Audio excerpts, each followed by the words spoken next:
All right, Andrew, it's been a couple of weeks since we chatted, but now the Blue Jays are into the World Series. Let's go back first on the Seattle series and maybe more importantly, Game 7. What theater. Unbelievable. From your lens, watching that, how it went down, what did you see? Oh, yeah, absolutely. I mean, ironically, I was kind of traveling, so I didn't get to see all of the game. I did get to see the home run and kind of the tail end of that game, and for them to continue to challenge George Springer in the way they did with fastballs early in counts was an interesting decision, and luckily he was able to get a hold of one, and that was a really big swing. Anything in that last at-bat that stood out that you could see that, or how they were pitching them, that was maybe a possibility going to happen? I think it was pretty evident that was kind of their game plan going in, was that they felt that they could attack him on the inner half of the plate, especially early in counts. If you look at the two at-bats kind of before that, it looked like they attacked him that way as well.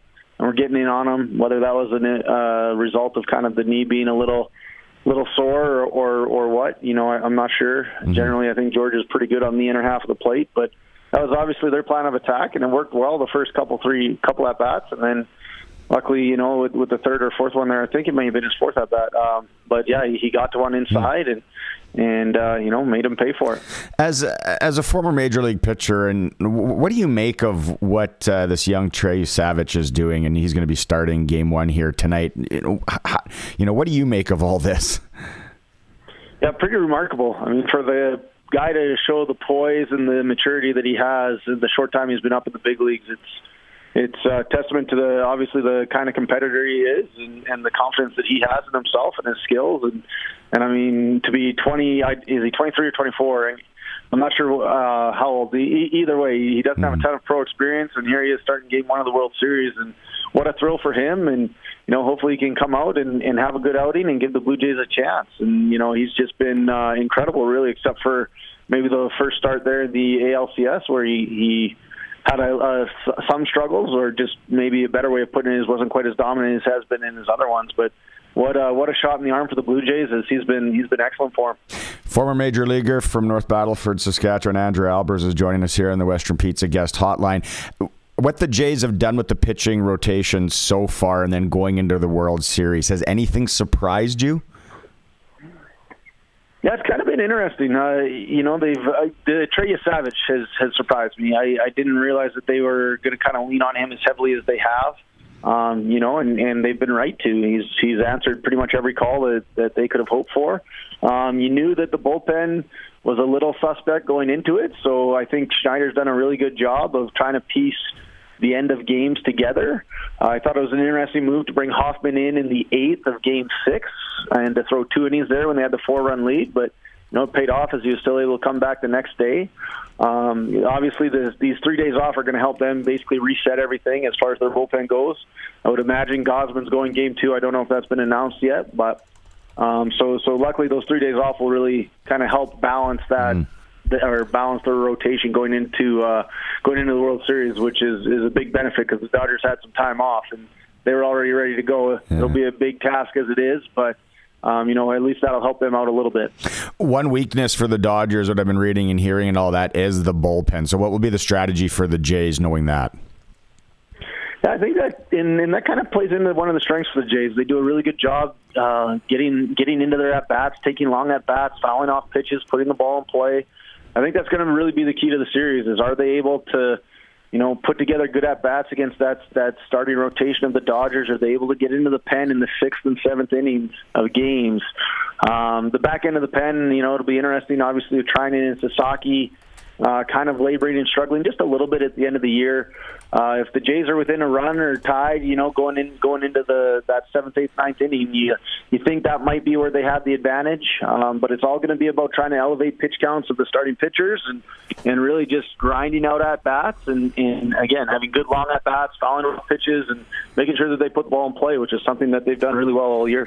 A guy that used to support his family from his arm and playing Major League Baseball. When you hear about how much the Dodgers are spending and that they're there, and then the Blue Jays are about $100 million behind, still spending good money. Is it good for baseball to have the Dodgers make the World Series and that big brand and be there, or where do you land on having the teams that maybe don't have the luxury of spending whatever they want? Yeah, I mean, I'm a little biased in that sense. I've always rooted for the little guy. I was really rooting for the Brewers in that series. I thought they've done an amazing job with their farm system, and I always think it's neat when a smaller market can play with the big boys and can really push them, or if not beat them, and I love to see that. Obviously, there's a lot of factors that have to go right for those teams. You know, they have to do a really good job in the draft, and they have to do a really good job of developing their young talent. And then it still has to all kind of come together in the same season or two. And so it's certainly really difficult. Obviously, without the salary cap, you know, your larger markets have a little bit of an advantage when they can go out and spend some more dollars and you know, get proven, established veteran major leaguers into their clubhouses and on their team. And at the same time, that doesn't always work out. You know, you see some of the big contracts that have been handed out over the last 5-6 years, and not all of them are worked out. You know, you see a guy like the Anthony Rendon contract, or even, unfortunately, Mike Trout's with all of his injuries, and the Dodgers have had a plethora of injuries, you know, throughout their time. Their rotation just happens to be healthy this time, and they went through the whole season with really kind of without a healthy rotation, but they were able to, with their depth and with what they have on the farm system, you know, they were able to survive that. The other thing that they do is they do a great job of developing their own talent. And so they're able to make trades, and they're able to get guys in, and then they have guys step up as well. And they've done a great job on both facets of the game. Obviously, they have deep pocketbooks, which certainly helps. But, you know, I think for me, as a fan, I'd love to see the smaller markets be a little bit more successful and be able to find a way to even that playing field a little bit. But at the same time, part of that is you know, them not being willing to spend some of the revenue that they make. And you know, that's part of the business side and just part of baseball. This is maybe a little two-part question here. As a baseball guy and a guy that, again, played in the major leagues, what we're seeing from Shohei Ohtani, like, are we ever going to see this again? Did you ever think we were going to see this? Then the second part, if it's a fantasy world or if it's a video game, how are you pitching against him? How are you strategizing against him in this series? Oh, man, great question. As far as what he's doing, it's absolutely incredible. I never thought that anyone would be able to do what he's done at the big league level. Yeah. You see some incredible talents that can do both things. They can hit and pitch, but the level that he is doing at is just remarkable. You know, he's a top 5 hitter probably in the game, and when healthy, he's a top 10 pitcher, if not top 5 there too. And to be that good on both sides of the baseball is just unbelievable. I would say I don't think we'd ever see it again, but I never thought we'd see it one time. So, you know, who knows? As far as how I would approach him, he's obviously a great hitter. You know, you hope you can keep it out of the middle of the plate and keep it off his barrel and just keep him in the yard. I think for me it would be starting him away early. Maybe he has a little small propensity to chase, so if I had a good breaking ball left on left, that'd probably be what I would go to try to finish him off. And then you can also elevate a fastball with him a little bit.